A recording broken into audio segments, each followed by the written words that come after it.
రక్షణ వార్త ప్రేక్షకులకు శుభములు. దేవుని కృపలో మరొక నూతన ఉదయంలో మనం ప్రభు నామం స్తుతించే అవకాశాన్ని దేవుడు కలిగి చేస్తున్నారు. ప్రత్యేక రీతిగా ఈరోజు ధ్యానాంశము యోహాను శుభవార్త 10వ అధ్యాయము 1 నుంచి 6 వచనాలు జ్ఞాపకం చేసుకుందాం. గొర్రెల దొడ్డిలో ద్వారమున ప్రవేశింపక వేరొక మార్గమున ఎక్కువాడు దొంగయు దోచుకుని వాడునై ఉన్నాడు. ద్వారమున ప్రవేశించువాడు గొర్రెల కాపరి. అతనికి ద్వారపాలకుడు తలుపు తీయును. గొర్రెలు అతని స్వరము వినును. అతడు తన సొంత గొర్రెలను పేరు పెట్టి పిలిచి వాటిని వెలుపలికి నడిపించును. మరియు అతడు తన సొంత గొర్రెలన్నిటిని వెలుపలికి నడిపించినప్పుడల్లా వాటికి ముందుగా నడుచును. గొర్రెలు అతని స్వరము ఎరుగును గనుక అవి అతను వెంబడించును. అన్యుల స్వరము అవి ఎరుగవు గనుక అన్యుని ఎంత మాత్రం వెంబడింపక వాని యొద్ద నుండి పారిపోనని మీతో నిశ్చయముగా చెప్పుచున్నాను అని వారితో అనెను. ఈ సాదృశ్యము యేసు వారితో చెప్పాను, కానీ ఆయన తమతో చెప్పిన సంగతులు ఎట్టివో వారు గ్రహించుకొనలేదు. చిన్న ప్రార్థన. పరిశుద్ధుడవ దేవా, నీకు వందనాలు. నీ మహాకృపతో మరొకసారి ఉదయకాల సమయంలో మీ సన్నిధికి వస్తున్నాం. ఈ మా యొక్క రక్షణ వార్త ప్రేక్షకులకు ఈ వాక్యాన్ని అందించే అవకాశాన్ని మీరు ఇచ్చినందుకు వందనాలు. ఈ వాక్యం చదువుతున్నప్పుడును వినుచున్నప్పుడును ప్రభువా ప్రత్యేక రీతిగా మాతో మీరుండండి. పరిశుద్ధాత్మగా దేవా, మీ సన్నిధి మాకు తోడుగా ఉంచండి. వినుచున్న వర్తమానము అనేకుల హృదయాల్లో అవి ఫలించడానికి సహాయం చేయండి. ఈ రోజంతా కూడా నీ కృపతో కాపాడండి. మీ సేవకును బలపరిచి నా ద్వారా అనేకులకు నీ మాటలు అందిస్తున్నప్పుడు మీ కృపతో మమ్మల్ని దీవించి ఆశీర్వాదకరంగా మమ్మల్ని బలపరిచి భద్రపరచమని మా ప్రభువును రక్షకుడైన యేసయ్య నామంలో ప్రార్థన చేయించుకొనుచున్నాము తండ్రి. ఆమేన్.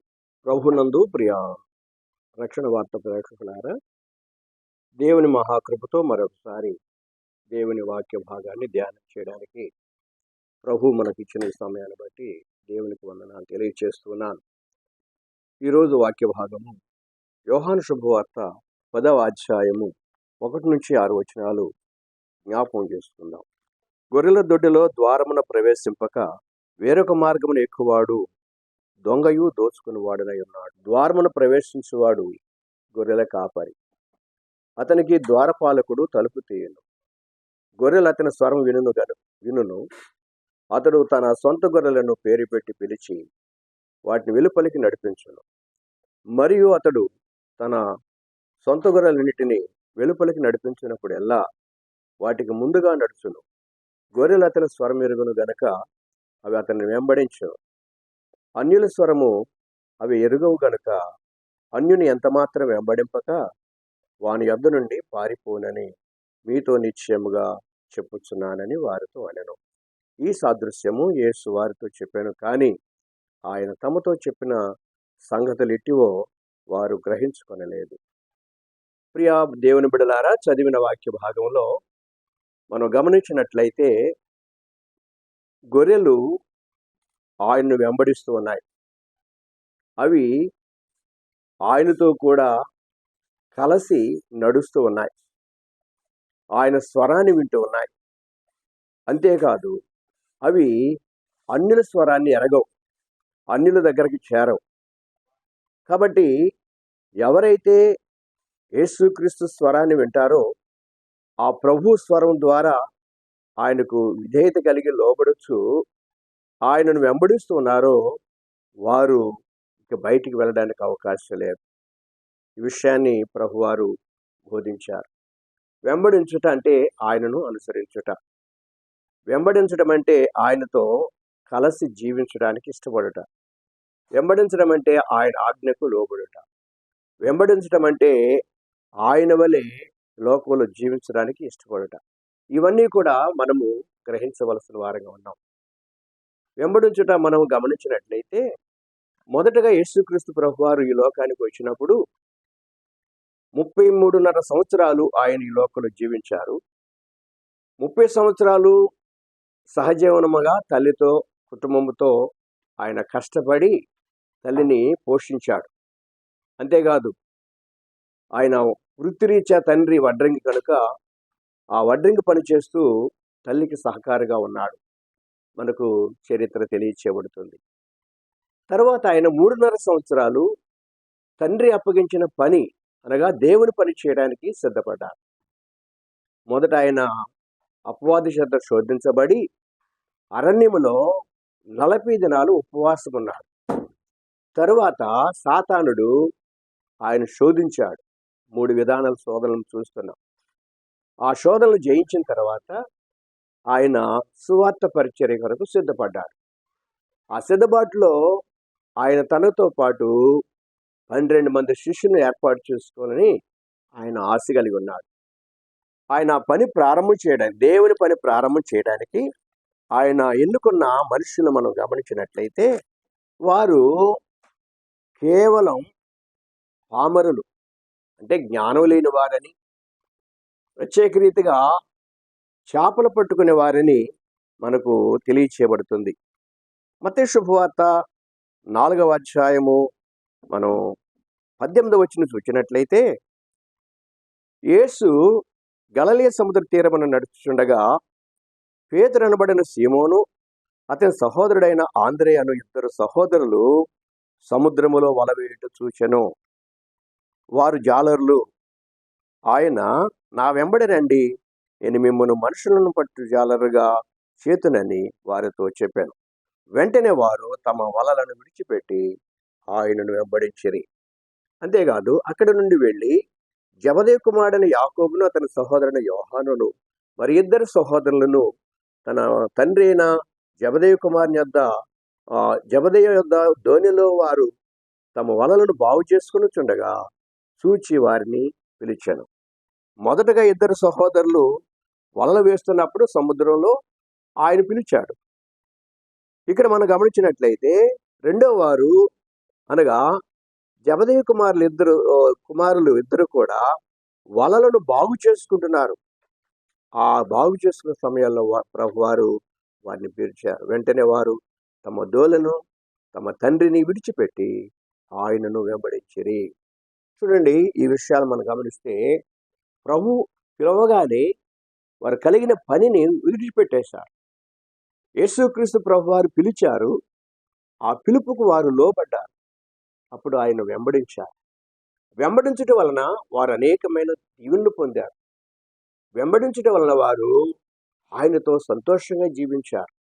కాబట్టి లోక సంబంధంగా వారి జీవిత విధానము చేపలు పట్టుకుంటాం అయితే, నేను మిమ్మల్ని మనుషులు పట్టే వారిగా చేస్తానని చెప్పడం గొప్ప దీవెనకరం. ఈ దినాల్లో చాలామంది చాలా వృత్తులు చేస్తుంటారు. చాలా పనులు, జీవిత విధానాలు సాగుతుంటాయి. జీతం కొరకు పని చేస్తుంటారు. చాలా మంది మరి లోకరీతిగా నడుస్తుంటారు. కానీ సువార్త పరిచర్య అనేది భారంతో కూడింది. ఇక్కడ పేతురు, ఆంద్రేయ కూడా, ఇద్దరు కూడా వలలను వారు సముద్రంలో వలలు వేసి జీవనయాత్ర కొనసాగిస్తున్నారు. తరువాత ఆ జబదేయి కుమారులు కూడా వలలు వేస్తూ చేపలు పట్టుకుంటూ వారు తమ వలలను బాగు చేసుకుంటున్నారు. అంటే వారు కష్టపడుతున్నారు.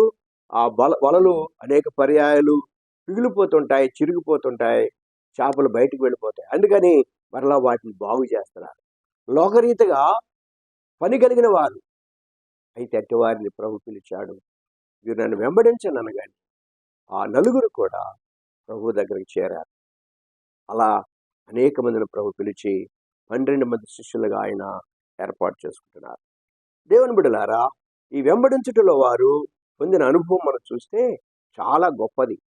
లోకాన్ని విడిచిపెట్టారు, లోక సంబంధ పనులు విడిచిపెట్టారు, లోక సంబంధం బంధువులు, రక్త సంబంధాలు విడిచిపెట్టారు. ఇక్కడ మనం చూస్తే 22వ వచనంలో, మత్తయి సువార్త 4వ అధ్యాయం 22వ వచనం చూస్తే, వెంటనే వారు తమ దోనెను, తమ తండ్రిని విడిచిపెట్టి ఆయనను వెంబడించారు.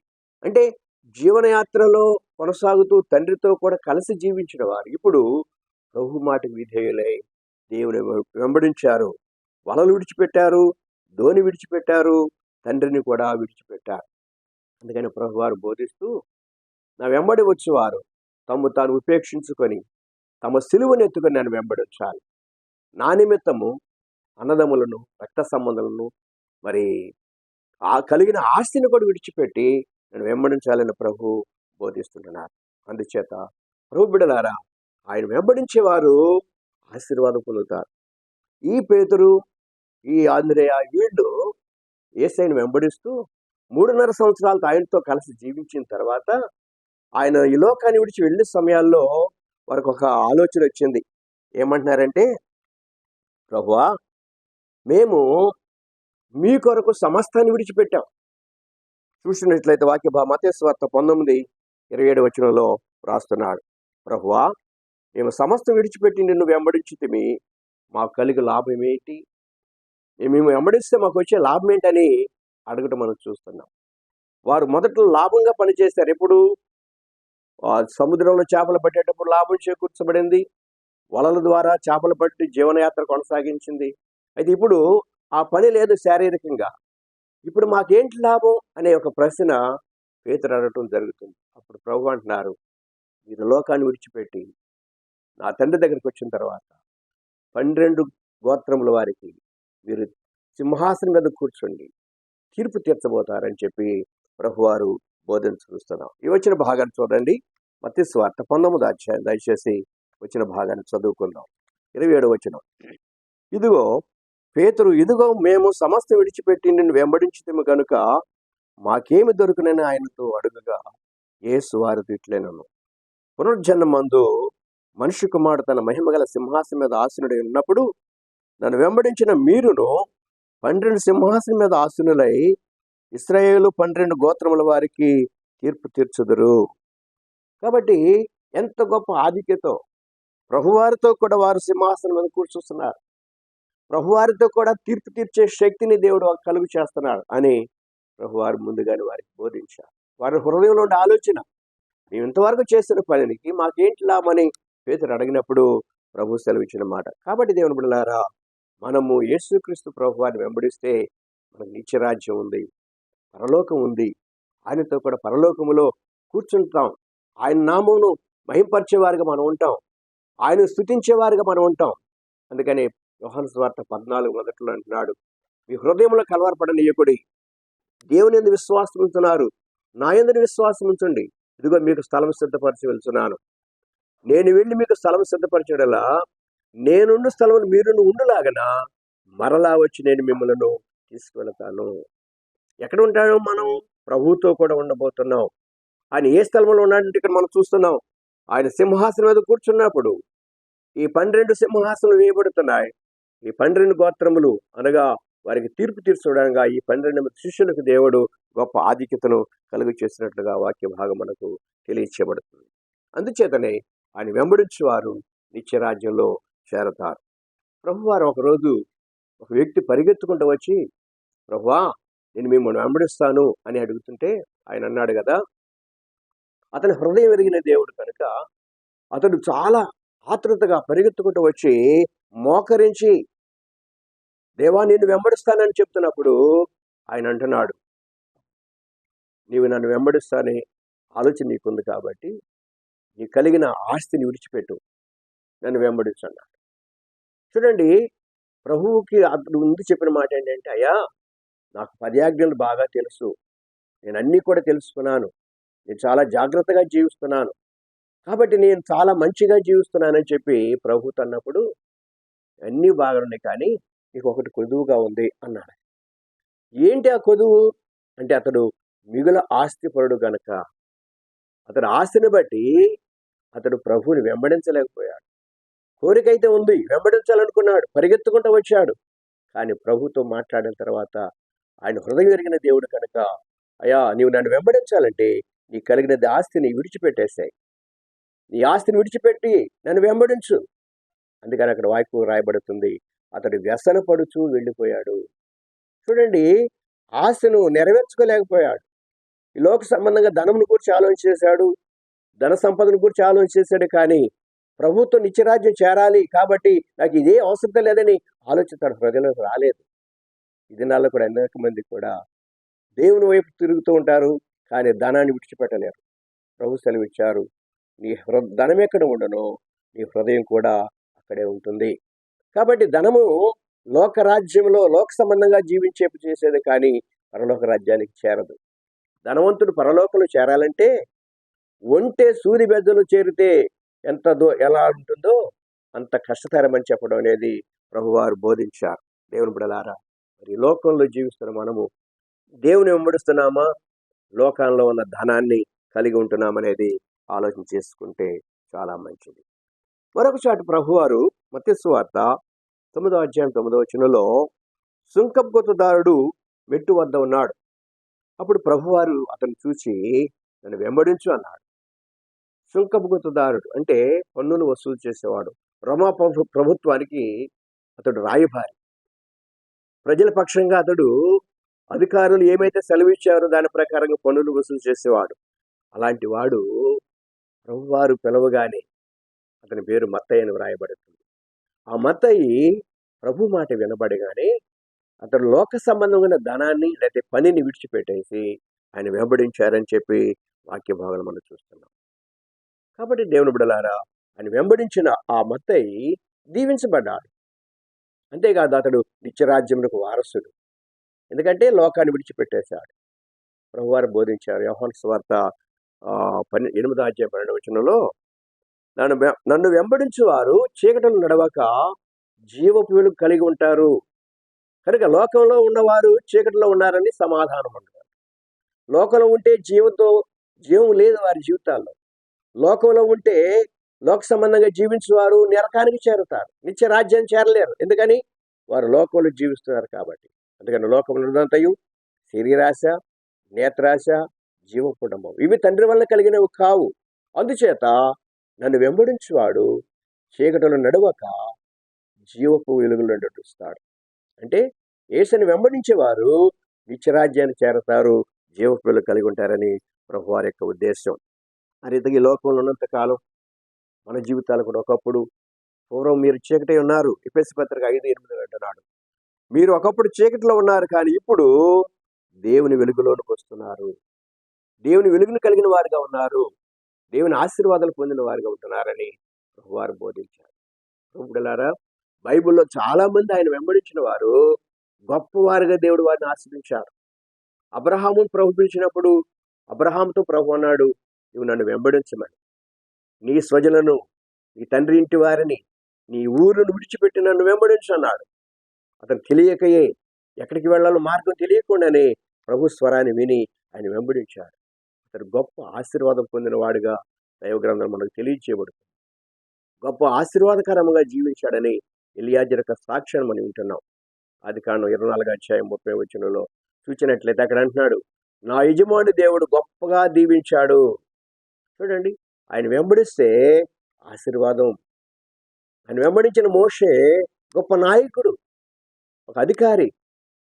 మరి గొప్ప ఆ బాధ్యతను దేవుడు అతనికి అప్పగించాడు. ఎందుకంటే దేవుని వెంబడించిన వారు యెహోషువ ఆయన వెంబడించాడు. ఆయన ద్వారా గొప్ప కార్యాలు జరిగించారు. ఎరుకో గోడలు కూల్చడానికి యెహోషువ శక్తి, దేవుని ద్వారా శక్తిని పొందిన వాడిగా ఉంటున్నాడు. గొప్ప కార్యాలు హాయిని జయించడానికి, హాయి పట్టణం మీద జయం పొందడానికి దేవుడు గొప్ప కార్యంగా అతన్ని వాడుకున్నాడు. చాలా అద్భుతమైన కార్యాలు యెహోషువ ద్వారా కూడా దేవుడు జరిగించాడు. కాబట్టి ఈ రోజున దేవుడు కదా ఆయన వెంబడించే వారిగా ఉన్నామా? ధనవంతుడి వలె వెనక్కి తిరిగి లోకం వైపు తిరిగే వారిగా ఉన్నామా? వెంబడించేవారు నిజంగా దీవెనలు, పరలోకములో ఒక ఆశీర్వాదము అని ప్రభువారు ఎలా బోధించాడు? ఎందుకంటే 12 సింహాసనం మీద మీరు కూర్చుంటారు, 12 గోత్రాల వారికి తీర్పు తీర్చే శక్తి దేవుడు మీకు ఇస్తున్నాడని చెప్పి ప్రభు బోధించారు. కనుక ఆయన వెంబడించినట్లు లోకంలో అనేకులు లోక సంబంధంగా జీవించేవారు ఆయన వైపు తిరగాలని ఆయన ఉద్దేశం. అందుకని నా గొర్రెలు నా స్వరం వింటాయి, అవి నన్ను వెంబడిస్తాయి. మొదట ఆయన స్వరం వింటమంటే ఆయన మాటకు లోబడాలి, ఆయన పిలిచినప్పుడు లోబడాలి. సామెత గ్రంథం అంటున్నాడు, నేను పిలువుగా మీరు వినకపోతారు, నేను చేయి సాపుగా ఎవరు లక్ష్య పెట్టకపోతారు, నేను మీకు అపాయం కలిగినప్పుడు నేను నవ్వెదను అని చెప్పి వ్రాయబడుతుంది. ఈ రోజున ఎంతమంది ఆయన పిలుపు వింటున్నారు, ఎంతమంది ఆయన వెంబడిస్తున్నారు? వెంబడించే వారికి నిత్య రాజ్యం అని మనం చూస్తున్నాం, వెంబడింపని వారికి నిత్యకటి నరకము అని చెప్పి ప్రభు బోధించారు. కాబట్టి ప్రియ దేవుని బిడ్డలారా, ఈ రోజున మనము ఆయన వెంబడిస్తే పరలోకంలో ఆయనతో కూడా ఉంటాం. బంగారు వీధులలో మనం తిరగడానికి దేవుడు కృప చూపించబోతున్నాడు. నిత్యరాజ్యములో ఆయనతో కూడా సంతోషంగా ఉండే ఆ గొప్ప ధన్యత. మరి భయంకరమైన దొంగతనాలు చేసి పట్టుబడ్డ ఆ దొంగ సిలువలో ప్రభు వైపు చూచి, యేసు నిశ్చితమైతే నీ ఉద్దేశ ప్రకారంగా అయా నీ రాజ్యం నన్ను ఒకటిగా చేర్చుకోమని చెప్పినప్పుడు నిజంగా ప్రభు వెంటనే అతన్ని క్షమించాడు. భయంకరమైన కూనికోర వ్యక్తిని, దొంగగా ఉన్న వ్యక్తిని దేవుడు ఎందుకు కరుణించాడు అంటే ప్రభువారికి అందరూ అవసరమే. అందరూ ఆయన బిడ్డలుగా జీవించాలనే ఉద్దేశం. అందుకని దొంగ నీవు నా రాజ్యం చేరడానికి వీల్లేదన్నా. ఎప్పుడు అతని హృదయంలో ప్రేరేపణ, దేవా నీ చిత్తమైతే అయా నీ రాజ్యంలో నన్ను చేర్చుకో. ప్రభువారు దొంగను క్షమించినట్లుగా పరలోకంలో చేరడానికి అవకాశం కలిగించినట్లుగా మన వాక్యంలో మనం చూస్తున్నాం. కాబట్టి ఆయన వెంబడించడం అంటే ఆయనతో కూడా ఉండడానికి ఇష్టపడిన వారికి నిత్యరాజ్యం జరుగుతుంది. ఈ రోజున మనము లోకాన్ని వెంబడిస్తున్నామా, ధనాన్ని వెంబడిస్తున్నామా, లోక స్నేహితులను వెంబడిస్తున్నామా, ప్రభువుని వెంబడిస్తున్నామా?